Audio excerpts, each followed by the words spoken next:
Welcome to Sometimes There's Side Eye, a podcast about two friends having real and unfiltered conversations about dogs and people. Listen as we talk about our lives with dogs, training, behavior, share some laughs, and a whole lot of banter. I'm Heather. And I'm Christy. What are we talking about this week, Christy? This week, we're going to talk about how concerned we should be with teenage dog behaviors. Ooh, what inspired this one? We both have teenage dogs who have behaviors. Imagine that. We have No kidding. dogs and they We have do. behaviors. Oh my goodness. You know what's really Yeah. funny? When you told me this topic, Uh-huh. I was like, I didn't even think about Trin. Oh my goodness. I thought about a story I wanted to tell about Tiago. Okay. Well, that's good. Oh gosh. Do you, Oh. do you have an inspiring story?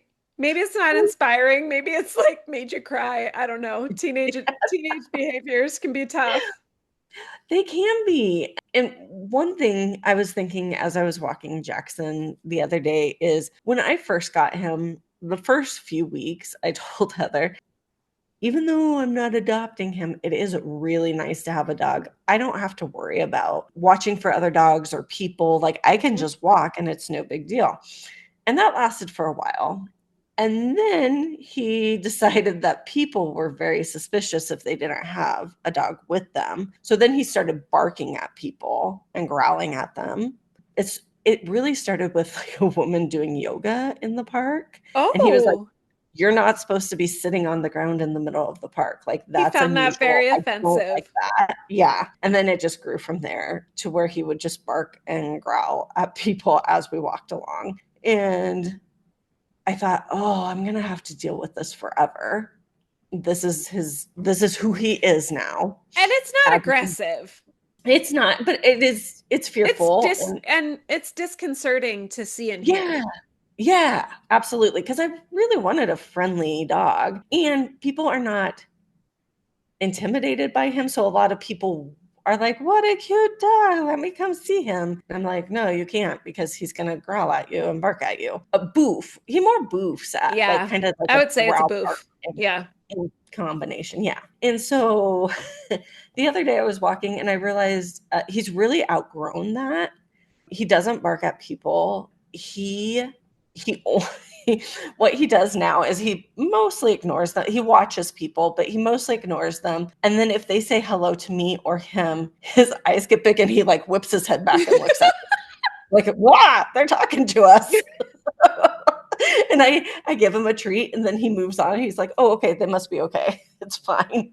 Well, and like when you started fostering him, you were told he was 3, 4 years old. Mhm. And then you spent a moment with him and you were like, yeah, no. And then I spent a moment with him and I was like, yeah, girl, you got yourself an adolescent. So Mhm. he's in that mode or that space of time Mhm. where 1 to 3, they can change, they're maturing, all the hormones depending on the dog, all those things are happening. So it's reasonable Yeah. to kind of be like, oh, I thought I signed up for a full adult here, and now all of a sudden I have an adolescent. And then to kind of take a step back and say, oh, wait, hold on a second, like these things could change. Yeah. Yeah. So I was concerned that he was only going to like people with dogs then Yeah, moving forward. And that doesn't really fit into my life. it really doesn't. So it was a concern. So I did treat it as if it was going to possibly be a problem, Yes, which I think we should hope for the best, but train for the worst. this being a permanent Yeah, behavior.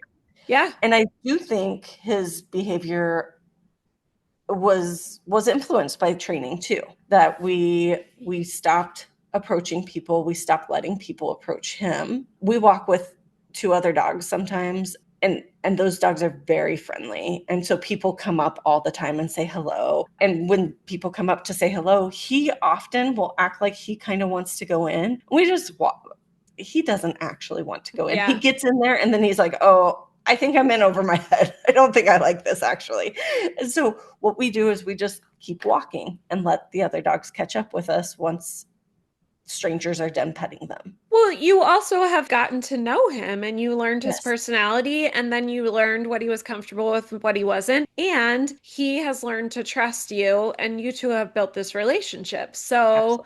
I mean, it makes sense that everything's going to change over time. And it is interesting to have the two different perspectives because I'm going to tell a story about Tiago. Like, of you entering into owning this new dog who, oh, surprise, it's an adolescent. And so Yeah. you don't know, I mean, you know stories you've been told about his background, but you don't actually have facts about his background. You Right. don't know how he was raised as a puppy. You don't know the situation with his mom when she was pregnant with the puppies. There's so Mhm. many things that go into it. And so you're working off of, okay, what do I see in front of me right now? Exactly. And so it's one way to go about it where we were just sitting there being like, okay, what are we seeing? What do we know about Jackson? Mhm. What is he okay with? What is he not? What's triggering him? What is not? And kind of, and I feel like there was a little time where you and I just sort of sat there and went, not really sure what to do, Yeah. you know? Yeah, there But was. that's okay. That's fine. Yeah, because that was my friend Kara had come over. Mhm. Hi, Kara. Hi, Uh, Kara. and he barked at her for like 45 minutes, Hmm. like just barked and At your barked and barked. house. And she was already inside the house. She's sitting, eating with me. He's still barking. It's very annoying. And then all of a sudden he decided she was safe. We involved some treats and he decided she was pretty safe. And then by the end, he was rolled over on his belly. They were good friends. He had his head on her lap. He decided she was great. And she is But, great. Like, what the and hell, she is Jackson? so great. But Yeah. she does not have a dog right now. So, Right.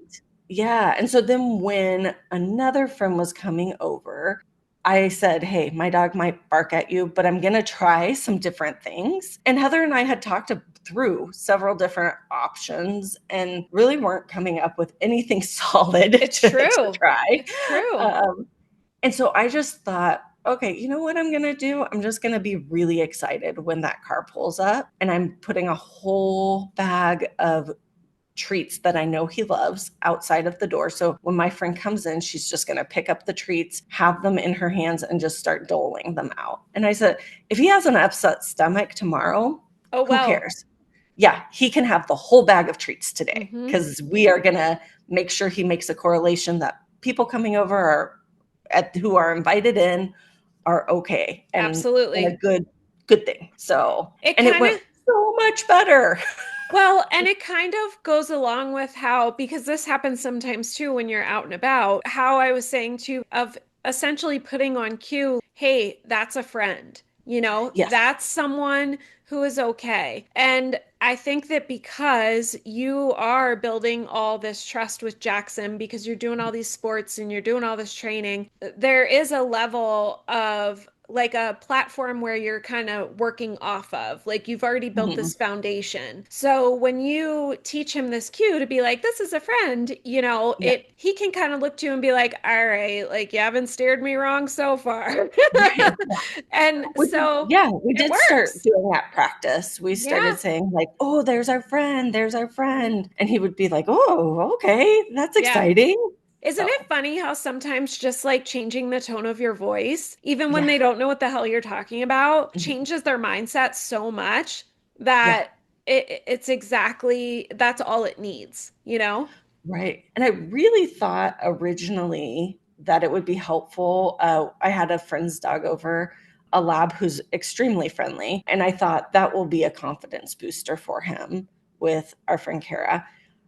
Unfortunately, she is also a barker when people come up. And Oh, I did not think through that being yeah. an issue, but once she started barking, Jackson was like, "Oh, she doesn't like this lady, so, like, it's a problem." And, of Yep. course, as soon as Kara came in, the lab was like, "Hey, cool, friends here." But Jackson was like, "No, I've already made up my mind. Yeah. It's terrible. Everything's bad." Yeah. With my situation with Tiago, I mean, everybody knows, got him from a breeder. He was like 9.5 weeks old when he came He's home. perfection. He is perfection. I worked really hard on, socialization, da da da da Hmm. da. So, unfortunately, as well, he has this elbow problem, and he had to have elbow surgery right before his second birthday. And 2 to 3 is really critical, I find, and it could be all working dogs, but for me, Rottweilers, I find male Hmm. Rottweilers especially, it's like a really critical time where they are maturing and they are getting their big boy pants on, and Hmm. they really need continued exposure and training and really, really, I don't want to say strong, but clear guidelines of what is acceptable and what is not. Hmm. They're kind of sowing their Makes oats sense. a little bit. Yeah. And unfortunately for Tiago, he had this surgery at 2, and his recovery was 6 months. Hmm. And I think it was definitely 14 weeks. It might have been 16 of that. He was in an X pen 24/7. Hmm. Like he had to potty on a leash, Yeah. and that was pretty much it. He was not allowed to do anything. So this dog went from going everywhere, doing all the things, to the absolute worst time in his life to be in a cage for 6 months. Hmm. And he was not cleared by the surgeon to go back to starting obedience and whatnot until he was about a little over 2.5 years old. And so when I had my first Rottweiler Link, I had neck surgery on myself when he Hmm. was in this critical period. Mm. And yeah, and I mean, look, his genetics were terrible. I mean, he was always meant to be like a reactive, genetically unsound dog, unfortunately. But I really felt that I had like exacerbated that because I Mhm. couldn't do anything with him for a year after, like, Mhm. during that time. Okay. So now, fast forward to Tiago, same Mhm. time period for a different reason. Mhm. And I take him back. The first place that I take him when he's released is to barn hunt. And I get him out of the car, and he fucking boofs off in a reactive mess. Mhm. And I just, in my mind, I'm like, oh my God, I ruined my dog. Like, Right? he's reactive like Link. I'm never gonna fix this. It's gonna be horrible. He's a mature adult now. This is the rest of my life. Yes. Yeah. Down the rabbit hole I go of complete terror and chaos. Yeah. I mean, I probably cried all the way home, to be honest, Of course. Yeah. but and I don't think I had Christy like really in my life at that time to really have the kind of conversations that I would need to have because he would have I only been knew. 2. We knew each Yeah. other. Yeah, but Yeah. it wasn't like now where you're my Not first like now. go-to Yeah. person. Yeah. And you would have talked me off that ledge immediately. Yeah. But it took me a moment to really talk myself off that ledge and sort of be like, okay, you know this dog. You know his temperament, you Mhm. know his background, his pedigree, you know the training and everything you've put in. This is a moment in time. Mhm. And now we have to rewind, go back to the basics, and remind him how we behave in public and what is okay and what is not okay. Yeah. And it was tough for a little bit there. Yeah. Because it wasn't instant. No, it You wasn't. worked at it. It got better. It Once we got over the hump, Hmm. then it got better quickly, but it took a little time. I had someone tell me that I needed to put a prong collar on him, which I ended up not doing. I sort of took the approach of, hey, I really want to like put my head down and like try to work on this the way I think I know I can work on Hmm. it and the way I think my dog can be successful. Hmm. And if that doesn't work, then I will work up. the tree, then I will go to whatever the next step is. And I never had to do that, thankfully, or however you want to say that. I didn't. Yeah. But it probably, like, I think it took me about 6 months until I felt confident that he was not going to act a fool. And probably some of that was longer than it needed to be, only because of my past experience and me not trusting. But that's part of the process. Like, we're a team. If I don't trust in him as a handler and trust in where we're at, right, Mhm. then it doesn't work. Yeah. So I really feel like Heather today would have been less likely to go down like that whole rabbit hole and just been like, hey, he's okay. This is a moment. He's an adolescent. But it took me a while to sort of and Yeah. not wreck Do myself. you do you think you would have changed the training at all or just not going down the rabbit hole? I wouldn't have changed how I did anything Yeah. So you would because have still addressed the issue. I think I You just still would have would, been yeah. not as hard on myself. Yeah, not Yeah. as frantic about it. Yes. Yes. Yeah. I think I would have been more easier on my own emotions Yeah. because I was never hard on him. Of course. I just wouldn't have gotten like so in my feels about it and been like, "Hey, these things Mhm. happen. It's an Yeah. adolescent boy. He's got his balls. He just Mhm. spent 6 months in prison, like Right. solitary, watching other dogs play around him Mhm. and couldn't do anything." Yeah. Yeah. So, yeah, but I really do think that sometimes we have this moment with our adolescent dogs and it's like the whole world is crashing down. Yeah. And I think the danger is to go the other direction also and say, well, they'll just grow out of it. Oh, I It'll be agree. fine. They'll just grow out of it. Jackson obviously loves, like, I've never met a dog that loves other dogs so much, Yeah. but agility, it's interesting because he started becoming crate reactive Yes.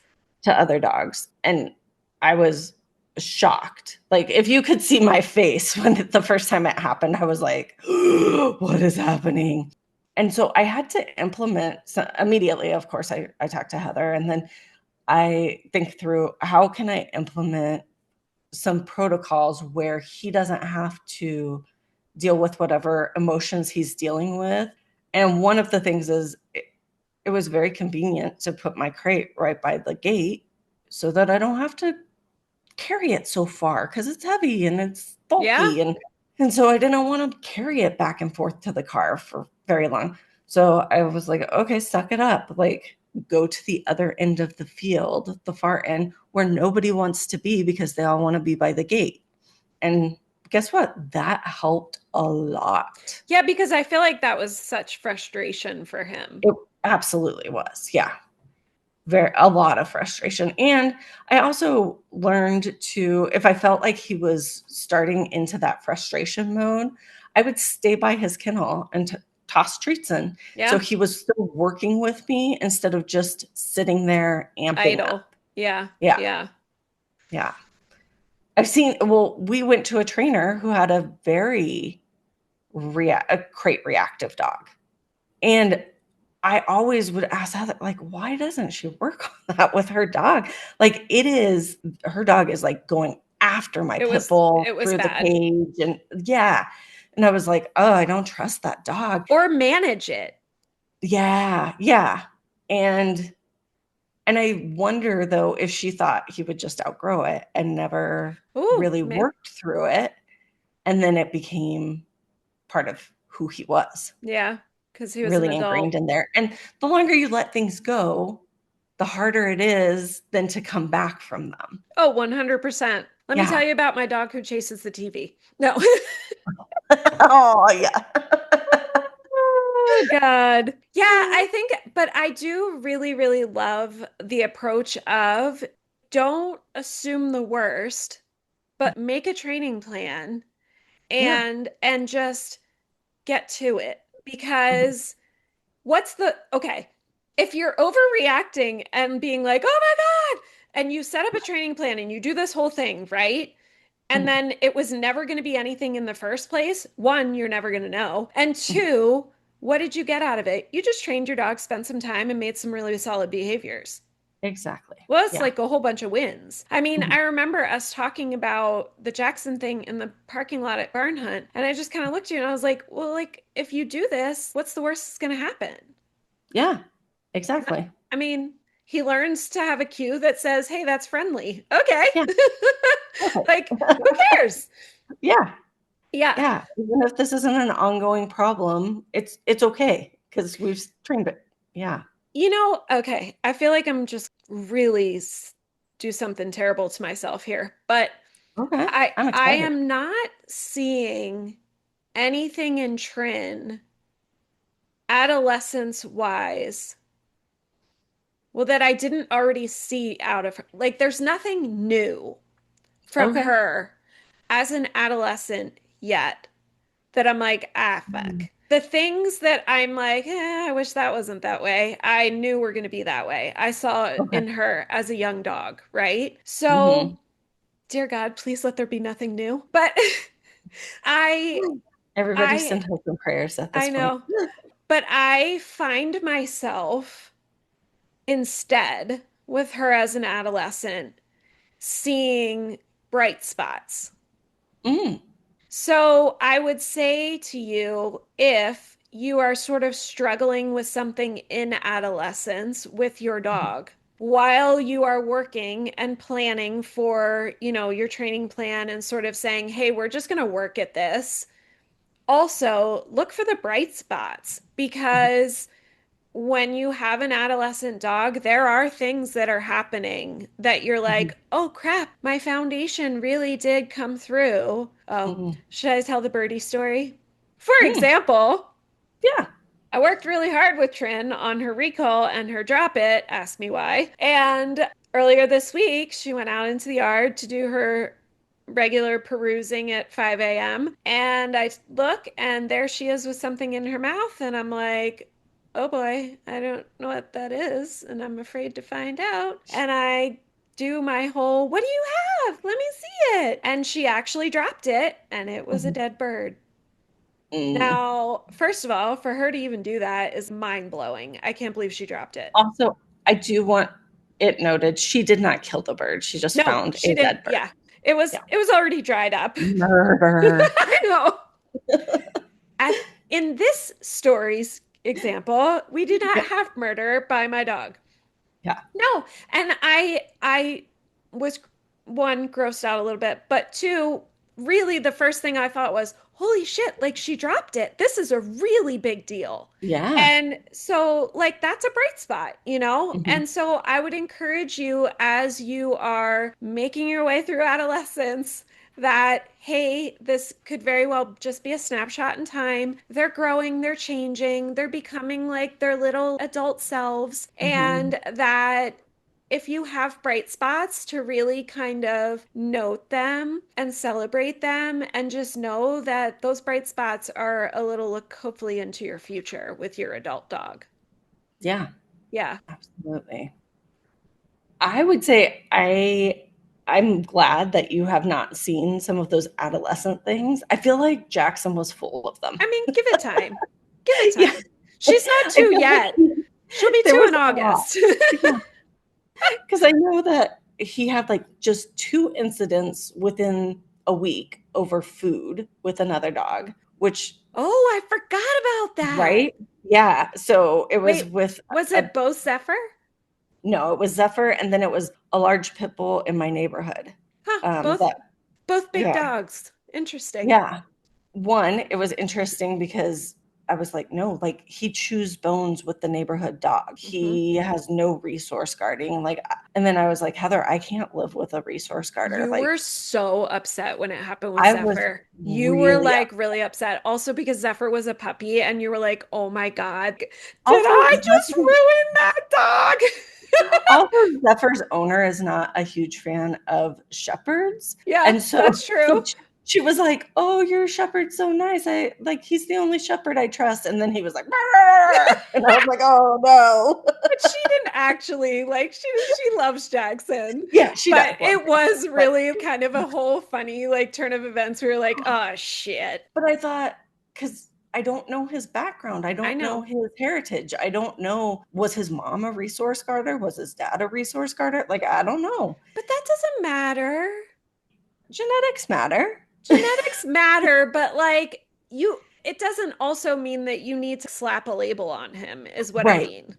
Right. But I was very concerned because, and I also thought, oh no, like my brother's dog is a resource guarder. Yeah. This could be problematic in them peacefully Yes. coexisting. It had a lot of ramifications in my life, I Yes. felt like. What's interesting is the second one, after I thought about the situation with the pit bull, his reaction was really to move the pit bull away so he could explore what was there. So he was reactive and he obviously was resource guarding, but his reaction, how do I say this? He was So reacting so that he could be curious about what was there, not he, necessarily like I smelled the piece of food and I want that and you may not have it.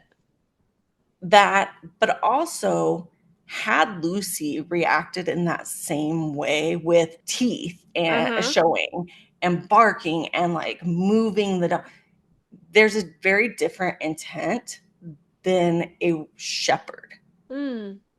Tell me because more. he 100% looked like a dog who was herding another dog away from the resource he wanted. As in herding, Herding. Yes, not Yes. hurting. Yes, Yes. herding. Yes. He was he was controlling the movement of the other dog, Mm. whereas those actions from my pit bull would not have been for that intent. Those Mm. actions would have been because a fight is about to start. Mm-hmm.